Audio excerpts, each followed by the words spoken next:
Hey everyone, what's good? We're back for my second upload of the week for SuperCoach, which yes, I am legally obligated to make. Otherwise, I'm getting subpoenaed. So, anyway, here we have the team as it's set up for this week now. Now look, yeah, as I was saying, this is the vice captain or the captaincy that I'm thinking of going. Davies Uniacke into Dacos. Obviously, there is a bit of an injury cloud over Bontempelli, so it's a bit interesting as to see what will happen there. I do have Dowling as cover, even if he's a laid out. However, what I would like to do more so is probably just go. We'll have Richards play. This actually doesn't really work out too well, to be honest, but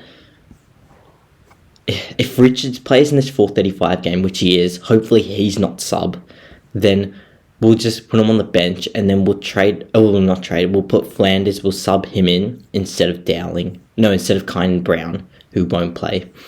Actually, no, he would have played by then. Actually, we can't do that because they all play early in the round. Jeez, I've got unlucky with this fixturing here. Lazaro plays second game, Dowling plays. Well, we can't do Dowling though. He plays on the Saturday night, but he's actually going to play, so we can't put him on field. And then Brown plays the first game of the round. Okay, anyway, we can't do that. So I think we'll just go Davies Uniacke into Dacos, and we'll just loop with Zach Reed probably. So that will be fine. Yeah, or Livingston doesn't. Oh no, probably Zach Reed because we got Richards on the emergency there. So that's probably how we're going to line up for this week. I could look for a Bont, but he might get tagged by Will Phillips. I'm not exactly sure. But even if he does, he's got this injury cloud. So, yeah, who knows? I mean, again, he has been playing well throughout the season, even with the flu game a few weeks ago. But, yeah, you can't hedge your bets on that he's going to pull out a game like that. Especially with North Melbourne, who have been in better form. George Wardlaw is out for that game, though, so they're probably going to they'll probably put Tom Powell more into the midfield mix, I would imagine. Maybe Jai Simpkin. Which, yeah, is actually quite interesting, and it brings me to a topic I wanted to discuss here for this video. And, well, just before we do that, just to show you the one trade which I'm making, just the same as I went through in my last video, and it's going to be Fraser to Rosie. I've been debating a few other ones, but I just need to save trades. That's the main thing. I'm only at 5 trades coming into this round, and so I'll be at 4 after this round. So really, I just need to bank trades. And yeah, I would like to do more. I would, but I just can't, sadly. So, because yeah, I want to save some for injuries, because those are real. And, you know, you've got to actually be forward-looking in this game. You can't just be for this round. And, I mean, we're full premium with everyone playing. So it's good. We got a bit of cover, so we should be fine, hopefully. Okay, so on my video that was on the Monday, so this was it anyway, everything that happened. Yes, I like my own videos. You gotta support yourself. I mean, if you're not going to, how can you expect anyone else to? So, yeah, I'm here for myself. Anyway, so there are a few good comments on this week. Thanks to all these guys that comment. Yeah, absolutely love them, of course. So, yeah. I was just getting to this one. I had, just this comment then, which I just didn't reply to. That was only 4 minutes ago. I'll get back to it. Stephen Jordan, 3795. But from Jared M7778. So this was very interesting. So some of the stuff he was saying, expecting this comment to age well, need to trade out Fisher this week if McKercher plays, obviously thinking that McKercher would take some of his role away from him, some of the kickouts and everything, and then could go to Rankin, which I could actually do. I do have the cash for that. With McKercher in the team, I doubt Fisher averages 80, and then might be worth looking at Simpkin too, negative 11 break even. So, okay, if I did do that, so I went Fisher to Rankin, I would have to, because I'm not going to play Fraser on field really over upgrading another premium.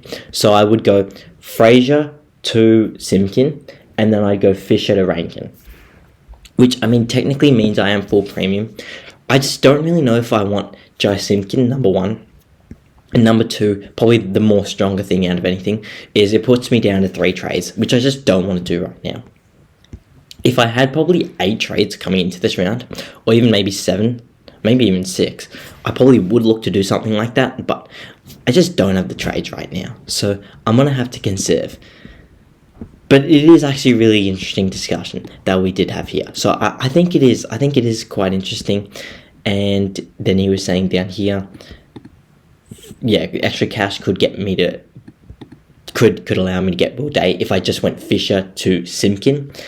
So, and ignored Rankin, which, look, Rankin, I think it'll be okay. I think he's number one, probably going to get tagged this week by Bedford, and then he's got hard matchups against Brisbane and St Kilda. He might cop a Windhager tag, although Windhager could also go to Laird or Dawson, not sure. And then to finish off the year, Port Adelaide and Sydney are difficult for Rankin as well. He's got Geelong in there, which is a decent matchup. Dogs are a decent matchup. Essendon is a decent matchup. But, yeah. I mean, Geelong's a pretty easy one. But, yeah, anyway. His fixture's not the best, to put it bluntly, you know. So, yeah, that's just what I would say there. And then, yeah, I just got back onto this. And, yeah. He was recommending Jack Sinclair as a temporary M8. I mean, look, Sinclair's interesting as well. He's just a bit pricey for me. At 580k, I don't really want to pay up that much for him. I'd probably, yeah, just, I think there's better options at 580k. That's for a St Kilda player. But again, that's not specifically what he was saying, so I understand what he's saying. But yeah, anyway, that was just in response to that. I think it is certainly a good plan and very well thought out. But yeah, for me, just with the lack of trades, probably doesn't work out. And look, with Jai Simpkin, if we go into him a bit more,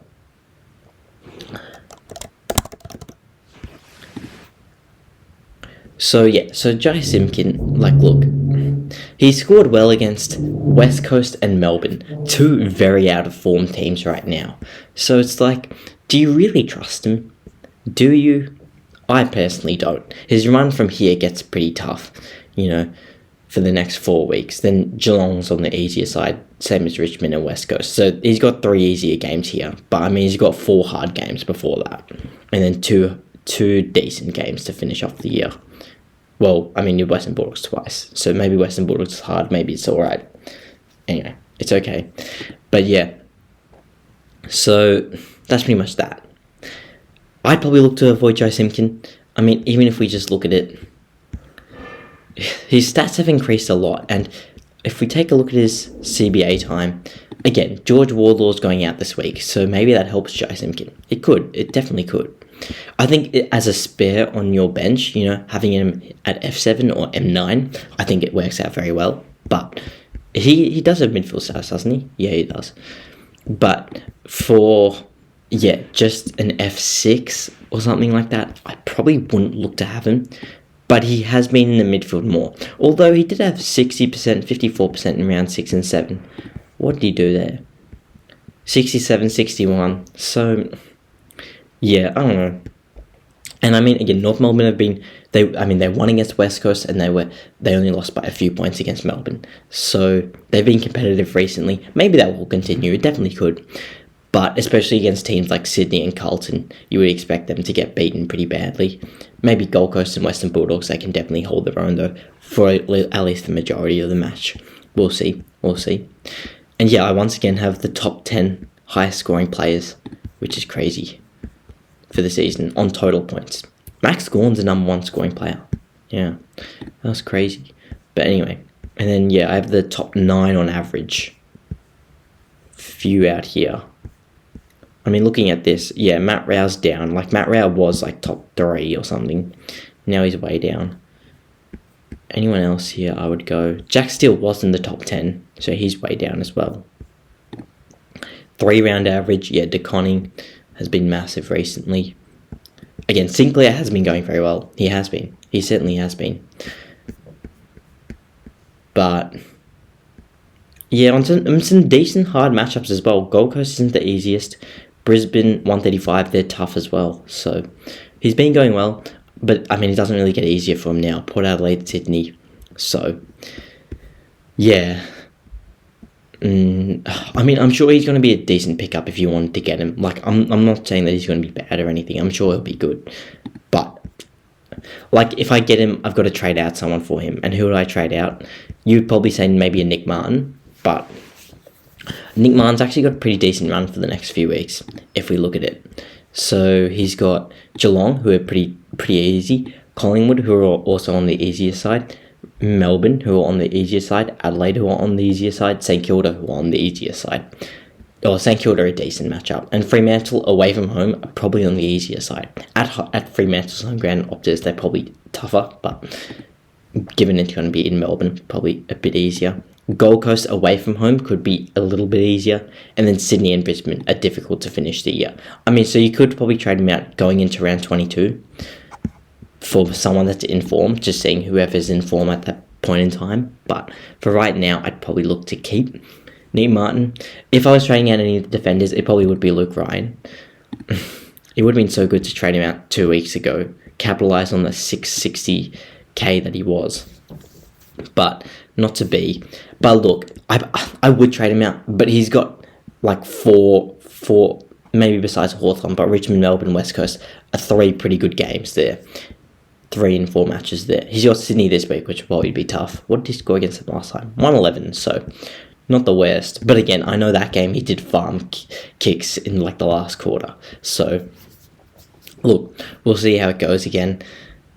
These matchups, Geelong's not too difficult, but Essendon could be decently difficult. GWS and Port to finish the year, probably difficult. So maybe we trade out Luke Ryan and Nick Martin in the last 2 or 3 rounds for whoever's in form at that point in time. We'll see. We will see. It is possible. Same as maybe we trade out a Rosie, who hopefully by round 22 is around like 550k. Yeah, he's gone up like 140k to there, and then we can trade him out for someone that's in form as well. Because Adelaide and Fremantle, actually we might keep him for the Adelaide game, but maybe Fremantle we trade him out for that round.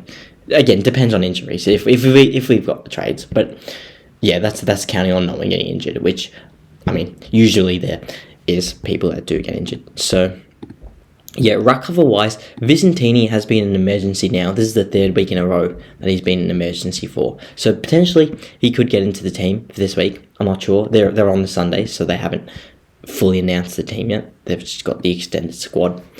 So potentially. But yeah, it would help probably if he does. And if he does, I might rethink some of my trades because he's going to go up a lot in cash.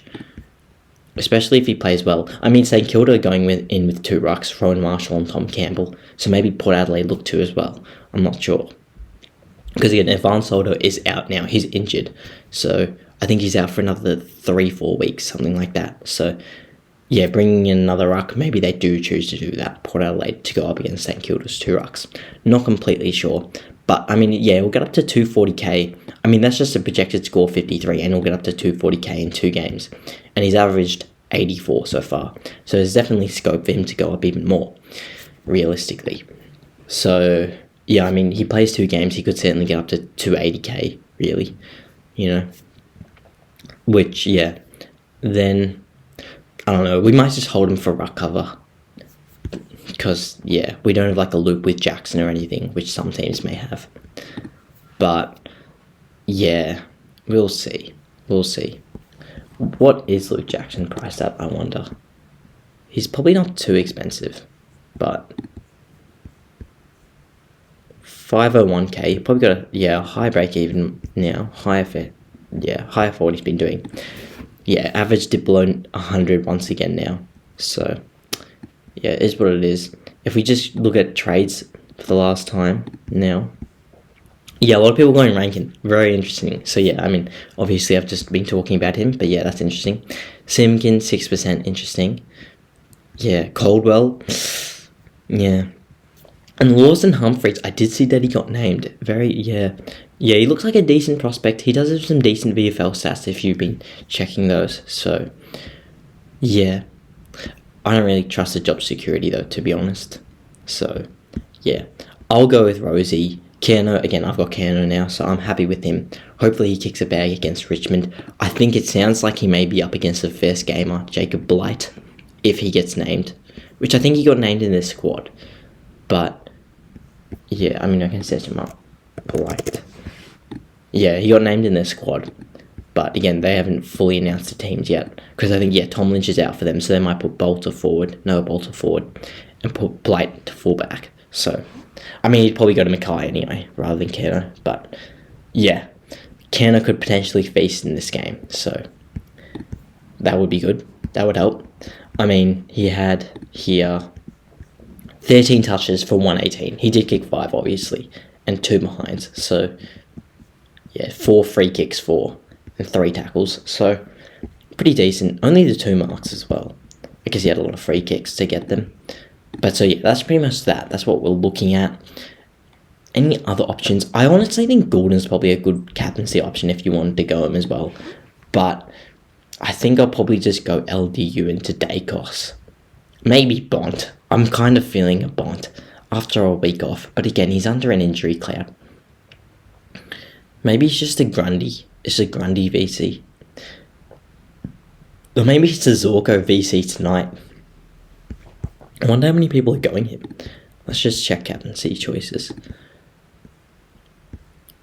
Most popular VC. So yeah, decent amount of people going Gorn. I'm probably not going to go Gorn. But yeah, I would go Neil if I had him. He's got a good matchup this week against Melbourne tonight. Dunkley, yeah. Okay. And then yeah, mostly going Dacos. Yeah, okay. I mean, he's not going to get tagged, you wouldn't think. I mean, Tuke Miller doesn't really do run with the rolls anymore. So he's been getting tagged himself. So yeah, that's pretty much that. I think I'll go someone into Dacos. I think Dacos will be my captain. I'm just not exactly sure who I'll go with the VC. It might be Zorko, or LTU, or Bont, or Goulden. I'm still a bit undecided. But anyway, I might just keep it at LTU. But anyway, that's pretty much all I've got for this video. Good luck for all of you guys. SuperCoach rounds as well, and life in general for sure. So yeah, thank you guys all so much for watching this video, and I'll see you in the next one.